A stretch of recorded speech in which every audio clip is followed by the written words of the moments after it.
నమస్కారం, నా పేరు బాలా. బీసీఎన్ న్యూస్ కి స్వాగతం. ముందుగా ముఖ్యాంశాలు. కిష్టంశెట్టిపల్లిలో సంజీవని డిజిటల్ నెర్వ్ సెంటర్ ను ప్రారంభించిన సీఎం చంద్రబాబు. ఆగస్టు 15 నుంచి రాష్ట్ర వ్యాప్తంగా సంజీవని ప్రాజెక్టు అమలుకు నిర్ణయం. మద్యం కుంభకోణంలో జగన్మోహన్ రెడ్డి త్వరలో అరెస్టు కావడం ఖాయం. టీడీపీ అధికార ప్రతినిధి లిడ్ క్యాప్ చైర్మన్ పిల్లి మాణిక్యరావు జోస్యం. సాయికృష్ణ లాకప్ డెత్ కేసులో పోలీస్ బాసులను, రాజకీయ సూత్రధారులను రక్షించేందుకే సిట్ డ్రామాలు చేస్తుంది. వైసీపీ లీగల్ సెల్ రాష్ట్ర అధ్యక్షుడు మనోహర్ రెడ్డి ధ్వజం. ప్రతి ఓటరు తప్పనిసరిగా ఎన్యూమరేషన్ ఫారం నింపి సంతకం చేసి బీఎల్ఓకు ఇవ్వాలన్న విశాఖ జిల్లా కలెక్టర్ అభిషేక్ కిషోర్. లేని పక్షంలో ఓటు హక్కు కోల్పోతారని వెల్లడి. మార్కాపురం జిల్లా గిద్దలూరు నియోజకవర్గం కిష్టంశెట్టిపల్లిలో సంజీవని డిజిటల్ నెర్వ్ సెంటర్ ను ముఖ్యమంత్రి చంద్రబాబు ప్రారంభించారు. అనంతరం ఏర్పాటు చేసిన బహిరంగ సభలో ఆయన మాట్లాడుతూ ప్రతి ఒక్కరూ కాలర్ ఎగరేసి చెప్పుకునేలా అమరావతిని ప్రపంచ స్థాయి హరిత నగరంగా నిర్మిస్తామని హామీ ఇచ్చారు. ఏఐ, క్వాంటమ్ టెక్నాలజీ వంటి ఆధునిక రంగాల్లో యువత నిష్ణాతులు కావాలని ఆకాంక్షించారు. ఈ సాంకేతిక దార్శనికతకు ప్రతిరూపంగానే రాష్ట్ర ప్రజల ఆరోగ్యం కోసం సంజీవని ప్రాజెక్టును తీసుకువస్తున్నట్లు ఆయన ప్రకటించారు. ఈ ఏడాది ఆగస్టు 15 నుంచి రాష్ట్ర వ్యాప్తంగా ప్రతి ఒక్కరి డిజిటల్ హెల్త్ రికార్డులతో ఈ కార్యక్రమాన్ని అమలు చేయనున్నట్లు వెల్లడించారు. ప్రిడిక్టివ్, ప్రివెంటివ్, క్యూరేటివ్ విధానం ద్వారా ప్రజా ఆరోగ్యాన్ని కాపాడతామని భరోసా ఇచ్చారు. మార్కాపూర్ జిల్లా కావాలని నేను మొట్టమొదటిసారిగా జిల్లాలు పునరుద్ధీకరణ చేశానంటే అది మార్కాపూర్కి ఇచ్చిన హామీని నిలబెట్టుకోవడానికి ఈరోజు చేశాం. ఒక పార్లమెంట్లో రెండు జిల్లాలు తీసుకొచ్చాం. ఒకటి ప్రకాశం, 2 మార్కాపురం అని చెప్పి నేను మీకు తెలియజేస్తున్నా. ఈరోజు రెండోసారి వచ్చాను. ఈరోజు ఇక్కడ దారిలో వస్తా ఉంటే చూశాను. చిన్న పిల్లల దగ్గర నుంచి పెద్దవాళ్ల దగ్గర నుంచి నాకు ఇష్టమైన మా తెలుగింటి ఆడపడుచుల దగ్గర నుంచి యువత అందరూ కేరింతలు కొడుతున్నారంటే ఇదే నేను కోరుకుంటున్నా. మీ ఆశీర్వాదాలు మా అందరికీ కొండంత బలం. మీరు ఎప్పుడూ ఇదే విధంగా దీవిస్తా ఉంటే ఎక్కడికక్కడ సంపూర్ణ సమైక్యతను చాటుతా ఉంటే మేము కొండనైనా ఢీకొనే శక్తి మాకు వస్తుందని మరొకసారి మీకు విజ్ఞప్తి చేస్తున్నాను. ఈరోజు 2 పవిత్రమైన కార్యక్రమాలు ఇక్కడికి వచ్చాను. సంజీవనితో సంపూర్ణ ఆరోగ్యం, అన్నదాతకి సాగునీటితో ఆదాయం పెంచే 2 కార్యక్రమాలు కేఎస్ పల్లికి వచ్చాను. నా జీవితంలో ఎన్నో కార్యక్రమాలు చేస్తాం, కానీ ఇలాంటి కార్యక్రమాలు చేసినప్పుడు ఉండే ఆనందం ఎందులో రాదని చెప్పి కూడా నేను మీకు తెలియజేస్తున్నా. మీ అందరూ ఆ రోజు ఒకటి ఆలోచించారు. నేను జననేత అధినేత జనసేన అధినేత పవన్ కళ్యాణ్ గారు ఇద్దరం కలిశాం. అదే మాదిరిగా నరేంద్ర మోడీ గారు బీజేపీలో కూడా కలిసి ఎన్డీఏ ఏర్పాటు చేశాం. ఆ రోజు చెప్పాం, ఈరోజు చెప్తున్నాను, మేము ఒక స్వార్థంతో కలవలేదు. ఈ రాష్ట్రాన్ని పునర్నిర్మాణం చేయాలని, పూర్వ వైభవం తేవాలని, మీ జీవితాలు బాగు చేయాలని ఏకైక లక్ష్యంతో కలిసాం. ఆ పనే చేస్తున్నాం. నేను 4వ ముఖ్యమంత్రి. ఎన్నో ఇబ్బందులు చూశాను, ఎన్నో సమస్యలు పరిష్కారం చేశాను.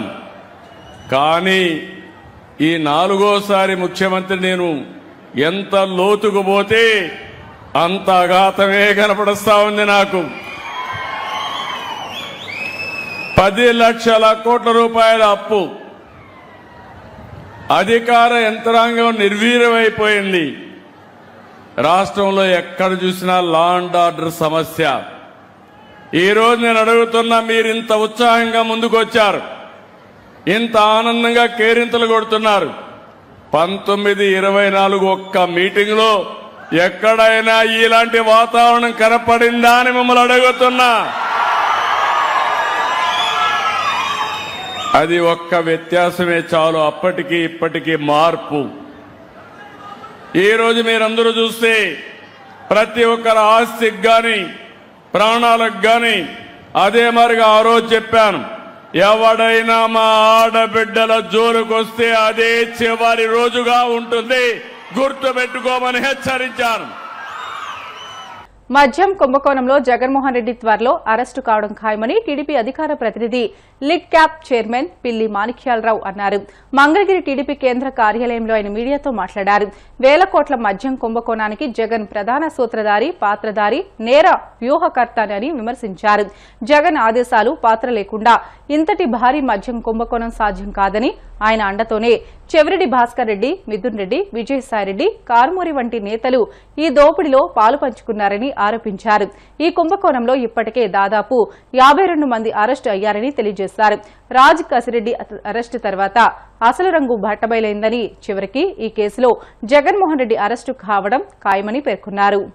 మద్యం కుంభకోణం సూత్రధారి జగన్మోహన్ రెడ్డి అని చెప్పేసి చాలా స్పష్టంగా అర్థమవుతూ ఉంది. జగన్మోహన్ రెడ్డి పాత్ర లేకుండా, జగన్మోహన్ రెడ్డి ఆదేశాలు లేకుండా ఇంత పెద్ద కుంభకోణం జరిగేటువంటి అవకాశమే లేదు. జగన్మోహన్ రెడ్డి పాత్ర లేకుండా, జగన్మోహన్ రెడ్డి పక్కనే ఉన్నటువంటి చెవిరెడ్డి భాస్కర్ రెడ్డి కానీ, జగన్మోహన్ రెడ్డి పక్కనే ఉండేటువంటి మిథున్ రెడ్డి కానీ, జగన్మోహన్ రెడ్డికి అత్యంత ముఖ్యమైనటువంటి సాయిరెడ్డి కానీ, కారుమూరి కానీ, వీళ్ళందరూ కూడా దానిలో పాలు పంచుకునేటువంటి అవకాశమే లేదు. జగన్మోహన్ రెడ్డి ఇంత నీచమైనటువంటి వ్యాపారం చేస్తాడని చెప్పేసి ప్రజలు ఆ రోజు భావించి ఉండరేమో. జగన్మోహన్ రెడ్డి జనరల్గా ఎవరైనా సరే వ్యాపారాలు చేసుకుంటారు, వ్యాపారాలు ప్రైవేటు వ్యక్తులు చేసుకుంటారు, అది నిష్పక్షపాతంగా చేస్తారు. ప్రజల యొక్క ఆరోగ్యానికి హాని లేని పద్ధతిలో, నష్టం జరగనటువంటి పద్ధతిలో వ్యాపారాలు చేసుకునేటట్టుగా చట్టాలు ఉన్నాయి. ఆ చట్టాలని గౌరవించి ఎవరైనా వ్యాపారాలు చేసుకొని 10 రూపాయలు సంపాదించుకుంటారు. కానీ జగన్మోహన్ రెడ్డి ఎంత దారుణానికి ఒడిగట్టాడంటే, ముఖ్యమంత్రి అయిన తర్వాత ముఖ్యమంత్రి పదవిని అడ్డం పెట్టుకొని వ్యాపారం చేయటం, ప్రభుత్వమే వ్యాపారం చేస్తున్నట్టుగా ప్రజలు నమ్మించి, ప్రభుత్వం వ్యాపారం చేస్తే పారదర్శకంగా ఉంటుందని ప్రజలకి నమ్మబలికి మద్యం వ్యాపారాన్ని ప్రభుత్వం పేరు మీద జగన్మోహన్ రెడ్డి చేసినట్టుగా చాలా స్పష్టంగా అర్థమవుతూ ఉంది. ఈరోజు జగన్మోహన్ రెడ్డి దయ వల్ల దాదాపుగా 52 మంది దాకా అరెస్ట్ అయినట్టుగా మనకు చాలా స్పష్టంగా అర్థమవుతూ ఉంది. చివరికి అరెస్ట్ అయ్యేది మద్యం కుంభకోణంలో జగన్మోహన్ రెడ్డే అనటానికి ఎటువంటి అతిశయోక్తి లేదని చెప్పేసి మేము క్లియర్గా చెప్పదలుచుకున్నాం. జగన్మోహన్ రెడ్డి కేవలం డబ్బులు సంపాదనే ధ్యేయంగా ఏ రాష్ట్ర ప్రజలైతే ఓట్లేసి గెలిపించారో, ఏ రాష్ట్ర ప్రజలనైతే దేవుళ్లాగా కొలవాలో, ఏ రాష్ట్ర ప్రజల ఆరోగ్యాన్ని ఏ నాయకుడైతే కాపాడాలో ఆ నాయకుడే ఆ రాష్ట్ర ప్రజల యొక్క ఆరోగ్యాన్ని దెబ్బతీస్తూ, ఆ రాష్ట్ర ప్రజల యొక్క చావుని కోరుకుంటూ, ఆ రాష్ట్ర ప్రజల యొక్క రక్త మాంసాలతోటి వ్యాపారం చేసి వేల కోట్లు సంపాదించినటువంటి పరిస్థితి ఈరోజు స్పష్టంగా అర్థమవుతూ ఉంది.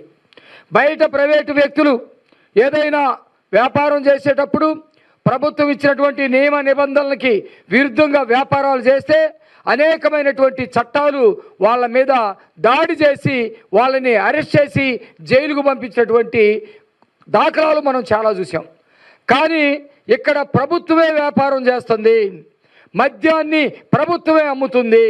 ప్రభుత్వమే మద్యాన్ని అమ్మటం ద్వారా చాలా పారదర్శకంగా ఉంటుందని ఒక ముసుగేసి జగన్మోహన్ రెడ్డి శ్రీకాకుళం నుంచి చిత్తూరు దాకా అన్ని జిల్లాల్లో తనకి ముఖ్యమైనటువంటి నాయకులు ఎవరైతే ఉంటారో వాళ్ళ చేత ఈ మద్యం కుంభకోణాన్ని ఒక నేర వ్యూహంగా తయారు చేసినటువంటి పరిస్థితి జగన్మోహన్ రెడ్డికే చెల్లింది.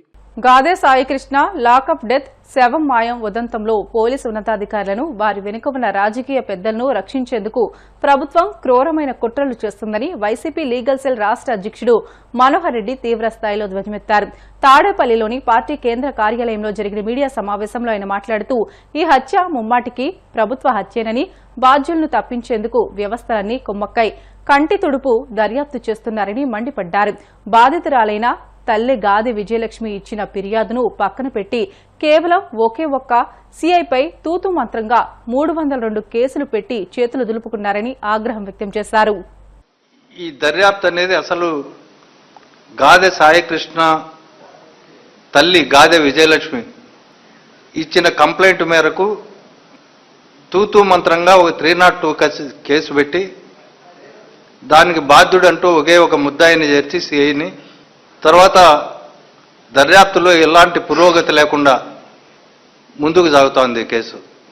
ఈ కేసు ఎందుకంటే ప్రభుత్వము ముమ్మాటికి ఇది ప్రభుత్వ హత్య అనేది స్పష్టంగా తెలుస్తూ ఉంది. గాదె సాయికృష్ణ తల్లి అనేక సార్లు పోలీస్ స్టేషన్లకు పోయి వినతి పత్రాలు ఇచ్చి నా కొడుకును చూపించమని అడిగితే ఆమె సెల్ ఫోన్ లాక్కొని ఆ సెల్ ఫోన్ తిరిగి 15 రోజుల తర్వాత దాంట్లో ఉండే డేటా అంతా డిలీట్ చేసి మే 5వ తేదీ తెల్లవారుజామున 3 గంటలకు మార్కాపురం వెళ్ళి అక్కడి నుంచి టాస్క్ ఫోర్స్ వాళ్ళు తీసుకొచ్చి సిఐ నాగరాజుకి అతన్ని అప్పచెప్పారని చెప్పి కృష్ణలంక పోలీస్ స్టేషన్లో రిమాండ్ రిపోర్ట్లో రాశారు. అసలు టాస్క్ ఫోర్స్కు ఈ కేసుకు సంబంధం ఏంటి? అతని పైన 2 కేసులు ఉన్నాయంటున్నారు. ఆ 2 కేసుల్లో NBWs పెండింగ్ ఉన్నాయి. పోలీసుల చిత్రహింసలకు తాళలేక అతను మార్కాపురం వెళ్ళి అక్కడ ఏదో స్విగ్గీలోనో దేంట్లోనో పనిచేస్తున్నాడని చెప్పి వాళ్ళ తల్లి చెప్తా ఉంది. ఆ సందర్భంలో NBWs అతను కోర్టుకు అటెండ్ కాకపోతే NBWs జారీ చేస్తే కోర్టు జనరల్గానే NBWs పైన స్టేషన్ హౌస్ ఆఫీసర్కి రాస్తుంది, నిందితుడిని తెచ్చి ప్రొడ్యూస్ చేయండి, NBWsని ఎగ్జిక్యూట్ చేయండి, నాన్ బెయిలబుల్ వారెంట్స్ని. అది సాధారణ పోలీసులు ఏ పోలీస్ స్టేషన్లో కేసులు నమోదై ఉన్నాయో ఆ పోలీసులు పోయి ఆ నిందితుడిని కోర్టు ముందు ప్రవేశపెడతారు.